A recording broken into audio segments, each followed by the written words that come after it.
So I'm afraid.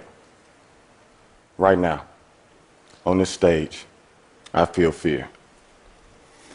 In my life, I ain't met many people that will readily admit when they are afraid. And I think that's because deep down, they know how easy it spreads. See, fear is like a disease. When it moves like wildfire. But what happens when, even in the face of that fear, you do what you got to do? That's called courage. And just like fear, courage is contagious. See, I'm from East St. Louis, Illinois. That's a small city across the Mississippi River from St. Louis, Missouri. I have lived in and around St. Louis my entire life.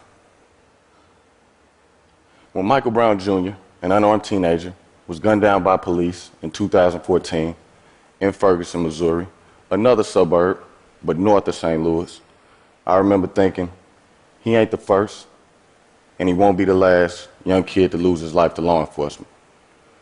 But see, his death was different. When Mike was killed, I remember the powers that be trying to use fear as a weapon. The police response to a community in mourning was to use force to impose fear. Fear militarized police, imprisonment, fines. The media even tried to make us afraid of each other by the way they spun the story. And all of these things have worked in the past. But like I said, this time it was different. Michael Brown's death and the subsequent treatment of the community led to a string of protests in and around Ferguson and St. Louis.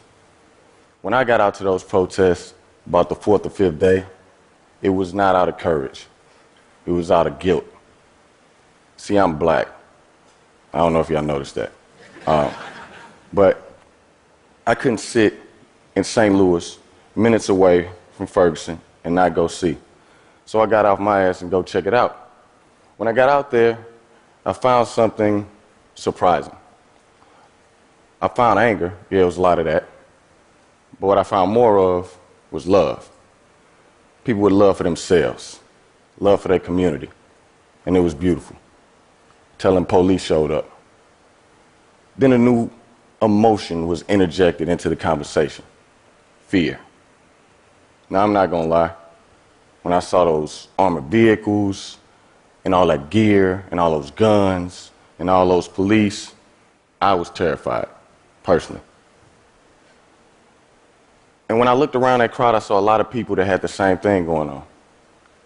But I also saw people with something else inside of them. That was courage. See, those people yelled and they screamed and they were not about to back down from the police. They were past that point.